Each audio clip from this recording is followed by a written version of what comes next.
coffee fit.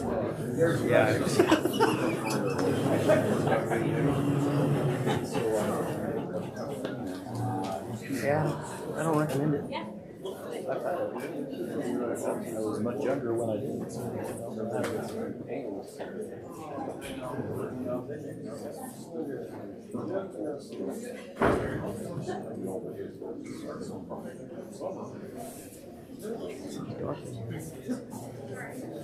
Yeah, it's a little darker than normal. At least you say just, right? Yeah. So we'll get started. If you came in thinking it would be Wayne tonight, it is not Wayne tonight. Wayne is under the weather, not feeling well. Someone down in the auditorium, when they heard that, said, "Does that mean you're teaching on sex tonight, Kerry?" And I said, "You would probably rather me not teach. My filter's really bad on normal subjects. So we're going to leave the naked and stuff to Wayne next week. And we're going to skip ahead this week to what should have been next week. So the subject is treat your spouse better than they deserve. What does your spouse deserve? My wife deserves everything because she puts up with me. So some of you are too young to remember this song, but there was a song that "You Don't Bring Me Flowers Anymore." I could sing it for you if you wanted me to. Scott says no, please. You don't bring me flowers, you don't sing me love songs, you hardly talk to me anymore when you come through the door at the end of the day. So, because I haven't done this enough through the years, She's going no.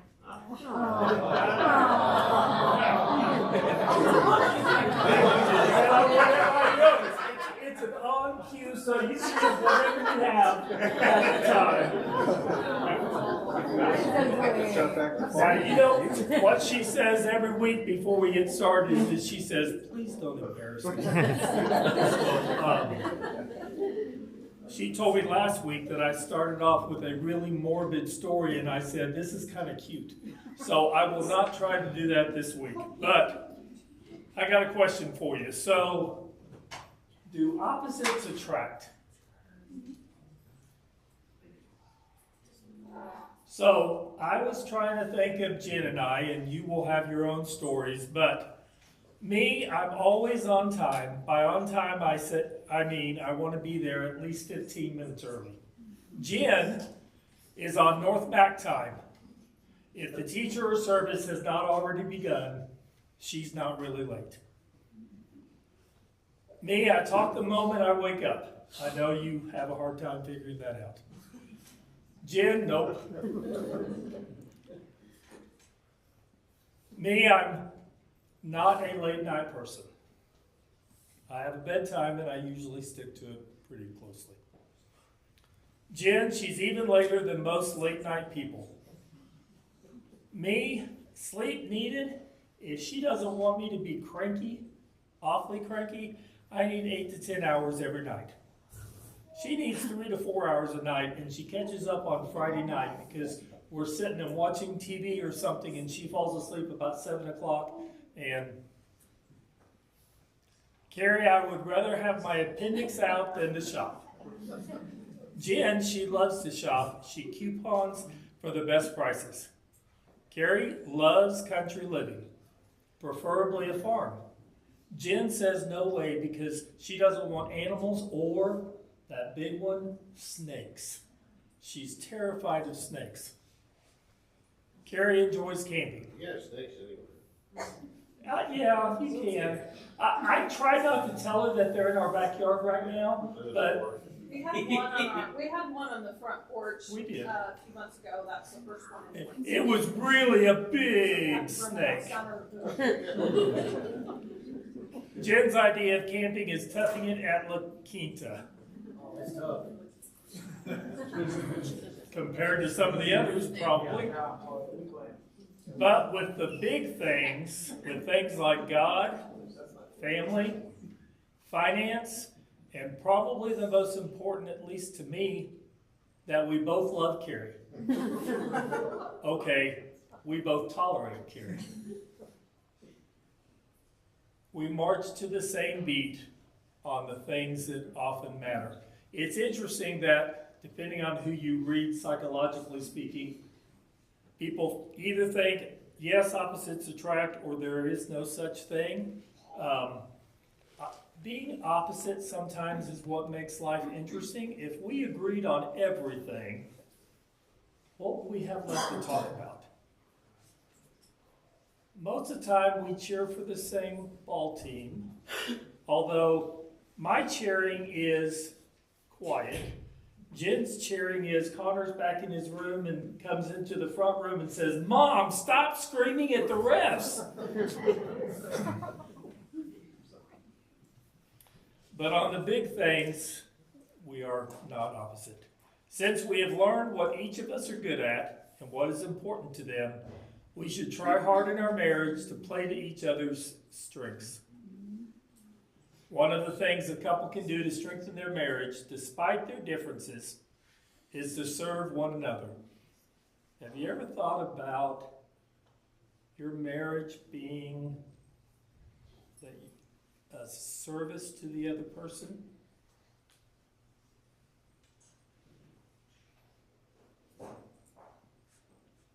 Serving them the way that they like. We should probably underline that they like. It's not the way I want, or things that I think she wants, needs, desires, feels. I think I get in the most trouble possible when I try to read her mind, or when I try to guess that she'll be okay with something without asking her first. And that one really doesn't work out very well. The 5 love languages. So later in the quarter, we're going to talk about this book by Gary Chapman. He says that everyone has a primary love language. Physical touch, quality time, acts of service, words of affirmation, and receiving gifts. Is it possible to have more than one? Absolutely. Is it possible to have all 5? Absolutely. But probably somewhere in that realm, there will be one area that you tend to like more than maybe the others in love languages. This is not my, this obviously is borrowed from someone, but you can find all sorts of funny comments about these 5 love languages. So this person took them with tacos. So words of affirmation would be, your tacos are delicious. Acts of service would be, I made your tacos for you.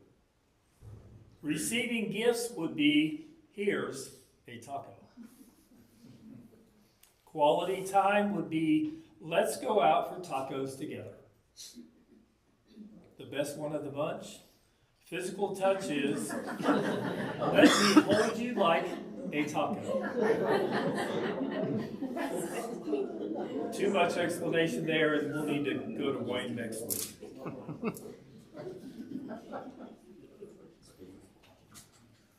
Is that what it takes to get for her heart as a taco? No comment. I would say it was peanut butter, but that gives everybody in here a bad image for Wayne talking about loving peanut butter so much. So there's a big side note here that I want us to be very careful of. Never criticize a spouse or child when they do things that don't quite measure up to your standards.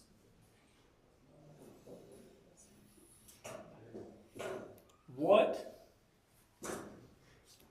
has your mate done for you that you thought was a romantic gesture?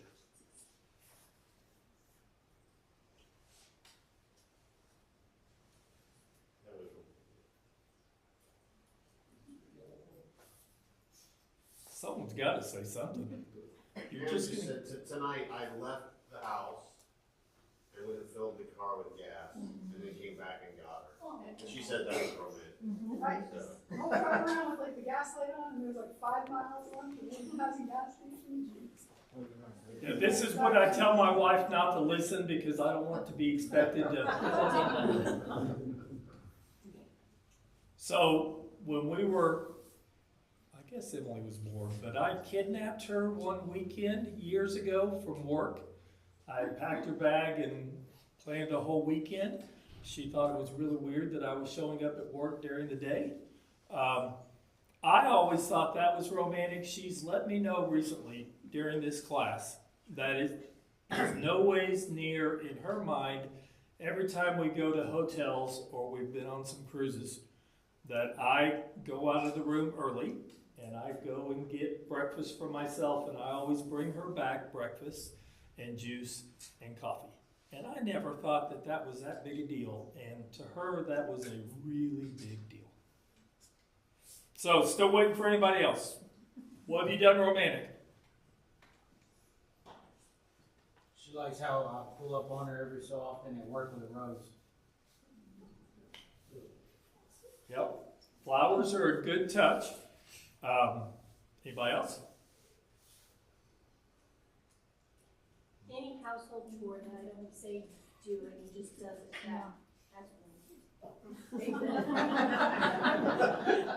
We need to be careful with how we're talking about our sweet husbands, but one of the things I had taken out of my notes is that most men come into the house and they step over clothes and they step over toys and they go back to their room and do their thing. And I've said before, maybe I pick up one thing and I expect my wife to have a fanfare, and it's not necessarily even that way. So yes, picking up things without being asked, absolutely. What did you say, George? You mumbled something. I heard you mumble. Good boy, good boy. If you do it real good, she might scratch you behind the ear. So, when it comes to meeting the needs of your spouse, you don't always have to understand why they need something in order to happily meet their need.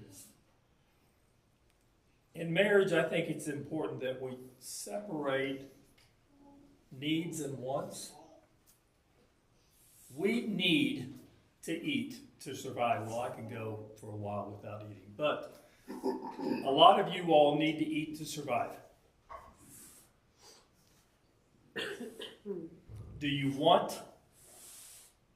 Are you ever so busy that you don't want to stop and eat?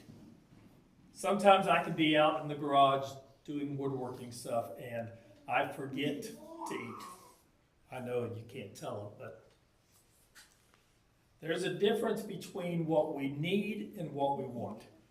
Clothes we need on our backs. We probably need to have a vehicle, although lots of people function with a bus. What we want is to feel appreciated, to feel loved, to feel cared for, to feel that no matter how dumb you may act or respond or talk at times, that that person is always going to be there for you. Instant marriage boost. If you don't know your love language, you can take the online quiz for free at 5lovelanguages.com. I did this multiple times and I didn't come up with the same answer multiple times, so I'm kind of worried a little bit, but Just means you're high maintenance. yeah, sure. She used to say that the only time I would shave when we were early married was when we went home to mom. And that I would always take my best clothes, and she got real offended when I said I was going home to mom to get good cooking. Facts are facts, buddy. She didn't do a lot of cooking in those days, but things have changed. She can yield a mean spoon. But it is interesting how we sometimes act or do things for work or others, and we don't necessarily think of doing things in that way for our wives. We won't comment on the facial hair, but she actually likes the facial hair now. When I shave it, she gets mad at me because she says that I look younger than her. So she's okay with the facial hair, not the scraggly stuff. But. So marriage is about the little things. Wives, if you had a choice between big, grand gestures once a year or smaller, more meaningful, day-to-day things, what would you choose? Small daily. Small daily. I was thinking like twice a year. I'm not touching that, Mr. Gasman. One thing that I think we get confused on is money is not necessarily needed. This isn't a we have the money or not. You can do nice things without any money. Jen and I used to, we were very, very, very poor college students dating. And we thought it was a real treat at the end of the week when the cafeteria wasn't open on Sunday nights, and we would go to Little Caesars and we would split a bag of crazy bread. And that was a big deal. And every time I would have a little bit of money, so Jen worked for the English department and she worked during lunches, and I would try to take her a Diet Coke and a Snickers since she couldn't eat lunch. And still to this day, she says that was the best thing. And much later, when there's more money and all, it's just not necessarily about the money. Time is almost always necessary. Isn't that what sometimes gets in the way, is time? How many of you all have spare time in any given day? Let's say Monday through Friday. I see a couple hands. Spare time is tough. Even when you have spare time, sometimes things creep up. But we've got to make room for time. And most importantly, planning is vitally important. We were talking about communication a couple weeks ago.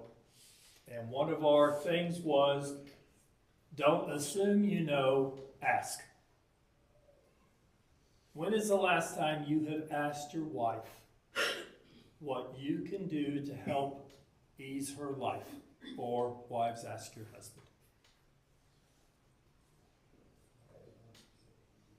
Someone said something. Back there? Bob did. Bob, you're no fun when you're way back there because we can't converse like we sometimes do. You asked what I made a smart comment. I said, she's asked me to leave. What do you do if you are not sure how to serve your spouse? You ask. You ask. If you're... I guess you could try different little things. Yep. See what works. Yep. If you throw the peanut butter up against the wall and it doesn't stick the first time, you keep trying. There we go. Paul is just dying over here with the... Creamy or crunchy? Depends on what she likes. So, I think she likes me to not throw peanut butter.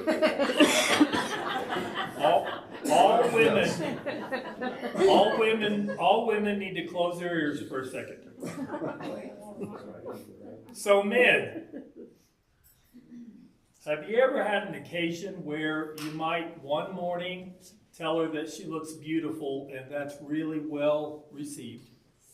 And 2 mornings later you tell her again that she's beautiful and it's not so well received? Guess what? Women are fickle. No. I'm just saying, but guess what?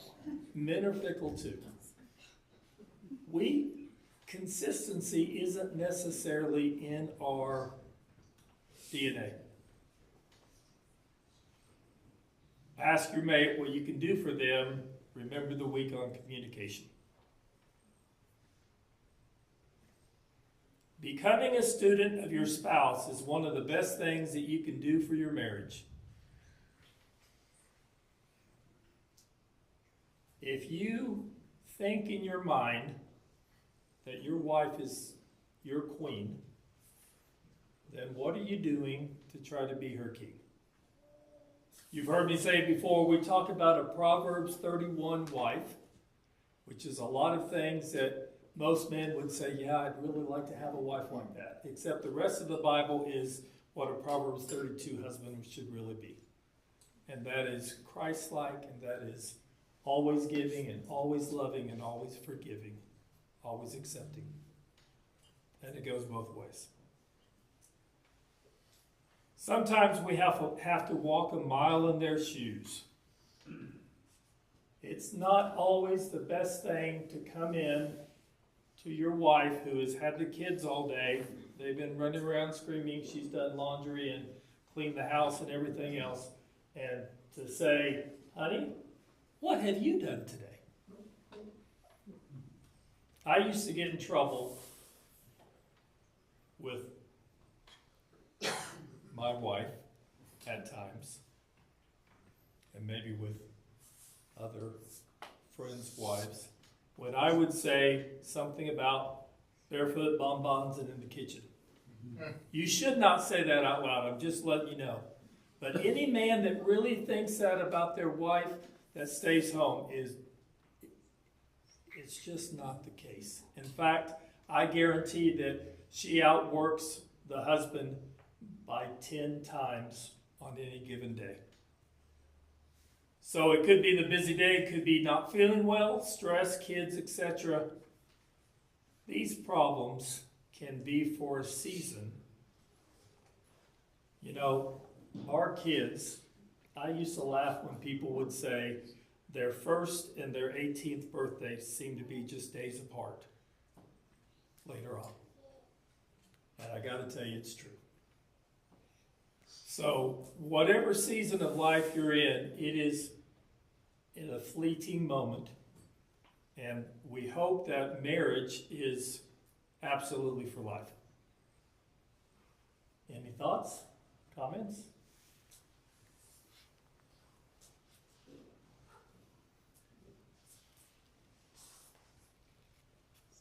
Scott said I would probably pick on him tonight, so I'll leave Scott alone.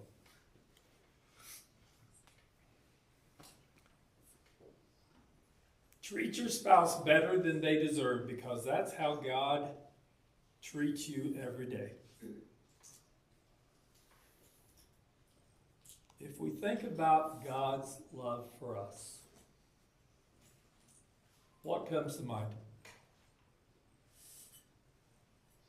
Gives me lots of chances. Gives us lots and lots of chances.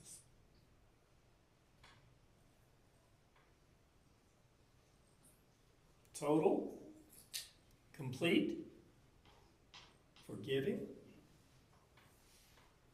I think one of the best things is when you are going through dark days, that you can always know that your God is not going anywhere.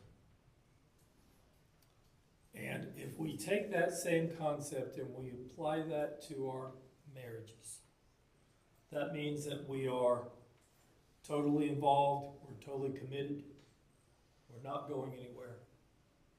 We're forgiving, We're going to be there day in and day out. The problem with today's society says that it's okay to quit and give up.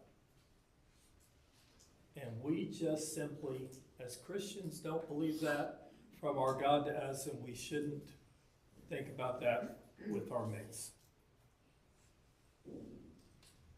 John 13, 4 through 5. So he, Jesus, got up from the meal, took off his outer clothing, and wrapped a towel around his waist. After that, he poured water into a basin and began to wash his disciples' feet, drying them with the towel that was wrapped around him. If you were one of his disciples, what would your thoughts, what would you be thinking if Jesus was about to wash your feet?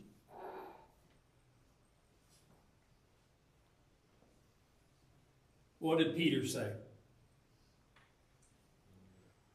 Just my feet and my whole body. Yep. Peter couldn't believe that his Lord was going to wash his feet. The one who was their Lord became their servant. Peter actually says, "You shall never wash my feet." Jesus also washed Judas's feet. And this one's hard, I think, for us to understand. Jesus treated his betrayer better than he deserved, and he does the same with us every day.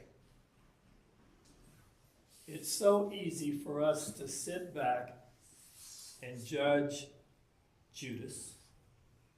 And Judas did what he did for a very, very small amount of profit or gain.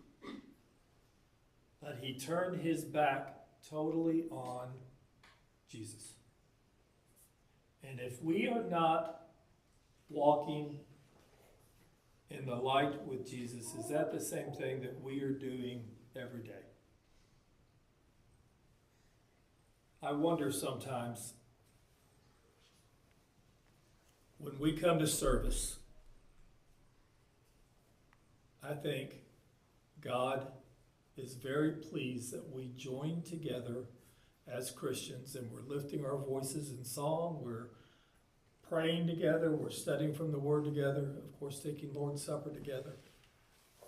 And I'm wondering what God thinks when we all leave the building, and within 15 minutes of leaving the building, so many Christians have forgotten what they did 15 minutes before.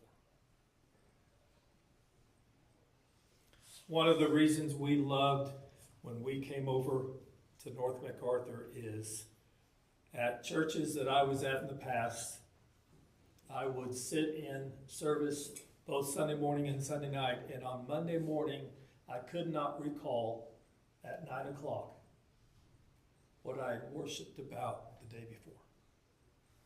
And I got to tell you, this is different because, number one, Tim kind of makes me uncomfortable at times. Do you ever feel, am I the only one that feels that Tim is preaching directly at you and you have this bucket of sweat going down? You're saying, "Please, Tim."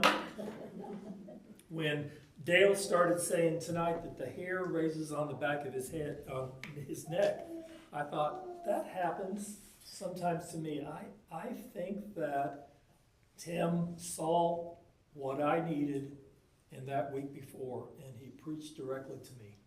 And I love his little handout sheets because I take notes on them, and all week long, I can turn over to those. And even if my memory, which is getting less good, even if it doesn't hold up, I have something that I can refer back to. When you serve your spouse, you are really serving Jesus. Colossians 3:23 through 24 says, "Work willingly at whatever you do, as though you were working for the Lord rather than for people. Remember that the Lord will give you an inheritance as your reward, and that the master you are serving is Christ." So this was addressed to the slaves during that time, but in light of all that Jesus has done for us, can't this same thought be applied to marriage?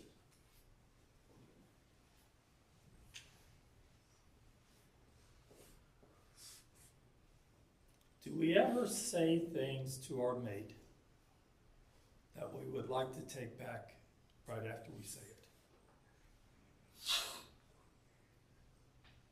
Do you ever want to call for a do-over?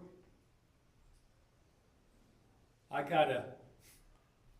was going to do it tonight, but I didn't go out to my garage. But I have flags from umpiring reffing days, and I have a red challenge flag that we used in lacrosse. That red challenge flag, if it's used right, is just a way that the coach can request a question that is not going to get the ref too sore at him. And in a lot of situations, I got to tell you that when the refs get their heads together and all that, the coach probably was right. One of the things we have a tough time doing, whether it's men or women, we have a tough time saying that we are wrong. Wrong. Right? Wrong.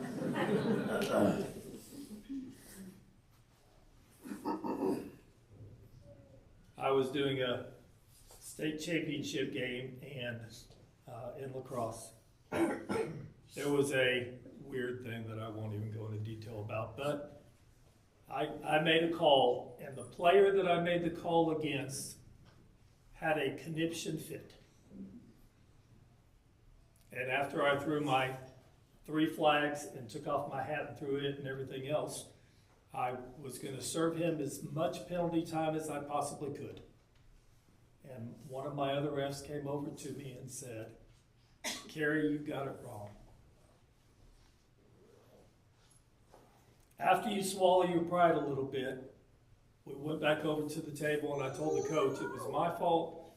Still don't like the way he reacted, but if the call was wrong, we're good to go. Let's go play." It was amazing to me how many people couldn't believe that I was willing to say that I was wrong. Sometimes in our marriages, we say things and we may do things, not necessarily intentionally, but that are wrong. And the only way we have back into it is just like we do with God. To admit we're wrong, to ask for forgiveness. And I don't want to leave out a very important step in trying to do better next time. It isn't a repentant sin, recognizable sin, if we just do it and we say we're sorry and we do it and we say we're sorry, and it doesn't work that way. There's got to be a growth process that we are trying to get to. I found this quote that I really liked. Love's grace trumps human imperfection. Anytime you talk about God and God's grace and God's love, it surpasses anything we can know here on the earth. 3 things we should not do in serving spouse. You should never keep score. Well, she didn't cook my breakfast the way I like it, so I'm not going to take out the trash for her. Or whatever else it is. Marriage cannot be about evening it all up. If you ever think that you are trying to even it up, then you are not thinking right in what a marriage should look like. A marriage should look like you are serving each other to the best of your ability, and that it's not a keeping score situation. Well, what if you spin that and just try to win? And if you're both trying to win, you're always one up in each other, so.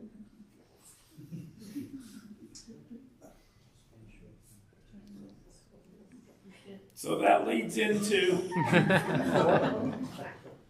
I missed something. Never buy into the 50-50 rule. So psychologists for years, I wrote, it's a horrible a horrible concept. Psychologists used to say that in a marital relationship, the husband ought to give 50% and the wife ought to give 50%. I think that's hogwash. We both need to give 100% of you can. My football coaches used to, I hated when they would say this, but they would always before games say, give 110% and leave 120% on the field. I'm not very good on math, but that never made sense to me. Their concept is that 100% should be what we're always shooting for. It shouldn't be a 50%. And the last one is, we should never grow tired of serving.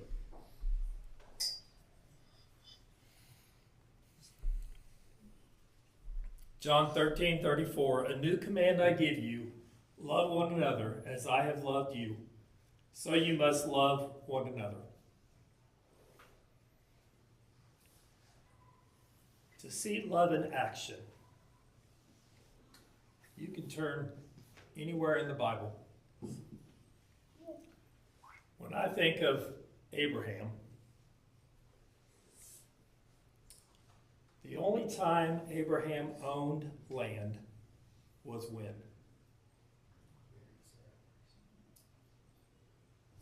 When his wife died and he was looking for land for her.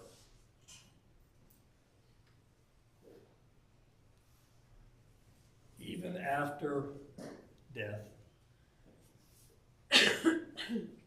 there is great love between husband and wife, as there should be.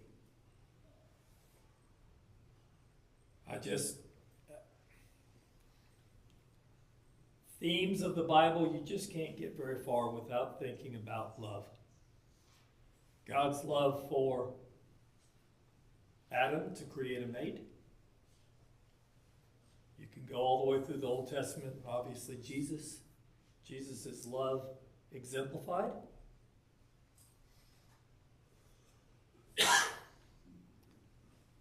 I just hope that helps us to always remember that if love is the basis between God and us, then love should also be the basis between us and our mates.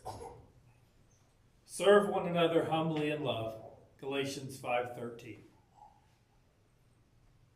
I've got one more slide. Are there any thoughts? Comments, questions? You guys are being very quiet tonight.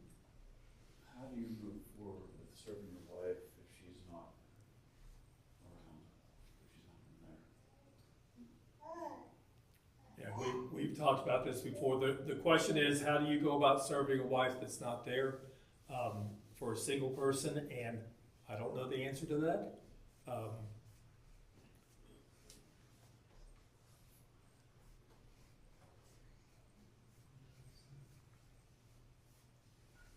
Kerry, I have a thought about it. Okay.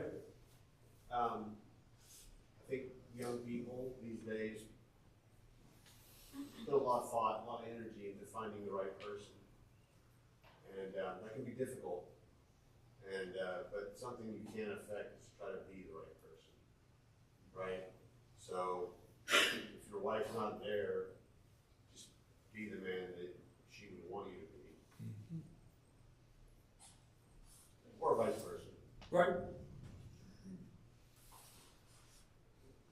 You know, there are many people that choose to remain single. We talked about that a couple of weeks ago. Certainly God's love is no different between the married person or the single person. But we need to be humble enough to realize that maybe we do. aren't the right person, right? Yep. I might not be so great. Yep. And despite, what your mom tells you or something like that. So maybe think about some ways to change yourself, improve yourself. It's hard to do, but think about some ways to do that. To become, a better person or the right person. Yeah. Well, and I think that goes for either married or single, either one. One of the things I was gonna say is if you wanna be humbled a little bit, make a list of your own personal shortcomings in your marriage that you have. And then share them with your mate. And each do one for themselves and each other. Typically speaking, we are harder on ourselves than our mates are going to be hard on us in most things. I would say to Alex that in a position, when you're in a position of being single, if you serve your God to the best of your ability throughout your life, then if the day ever comes where you do meet somebody, you'll be ready for it. And you'll be in tune and you'll handle it well.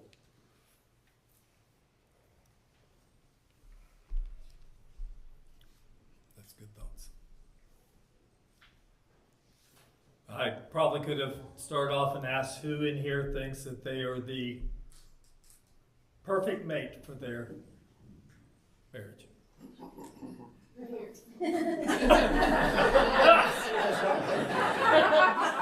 I was afraid there would be somebody that would say, Kerry, it's that same thing a couple weeks ago when I asked who has never had an argument in your marriage, and several couples raised their hands, and I'm like, you guys are lying. And if you haven't had arguments in your marriage, just Jenny and I can share about 430 with you if you would like some. So I did something a little bit weird here, and I hope it's not too far out of the basis, but 1 Corinthians 13, 3 through 8, that talks about love. And what I tried to do is anywhere that it says love, we're going to sub in marriages.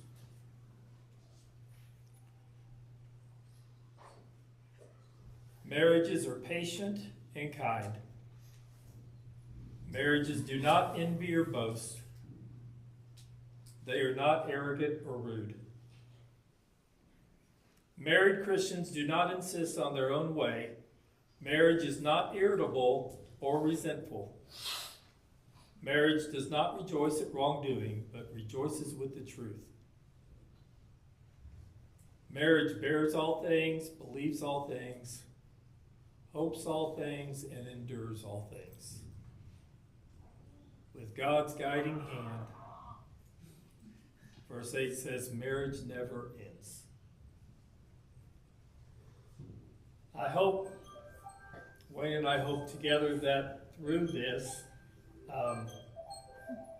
we realize that marriage takes work. It just doesn't naturally happen. You see that little old couple, and I'm perhaps talking about my parents that are toddling in with their walkers every Sunday. They certainly can't have races at this point. The race is who takes the longest to get into the pew. But there is something to be said about 60 years of marriage. That is, that God is relied upon and that God continually blesses, but that even at their stage, they're not perfect. They still get on each other's nerves once in a while. They still have little arguments sometimes. A lot of times it's because Dad didn't hear and he really didn't hear. But they are still, after 60 years, working together on their marriage, because marriages should continue to grow and strive no matter what age you are. Let's have a prayer together and you'll be dismissed. Father in heaven, we thank you so much for letting us study with fellow Christians. Whether you're single or whether you're married, we love to look at all that you've given to us, for especially the love that you've given to us in your Son on the cross. We ask that you continue to bless our relationships, our marriages. Help us each one to work in our marriage in a way that it can be for life. We thank you most of all for your son on the cross. In Jesus' name we pray. Amen. Hey, I was gonna say, when Monica married David, she was so happy the day they got married because when she became around, she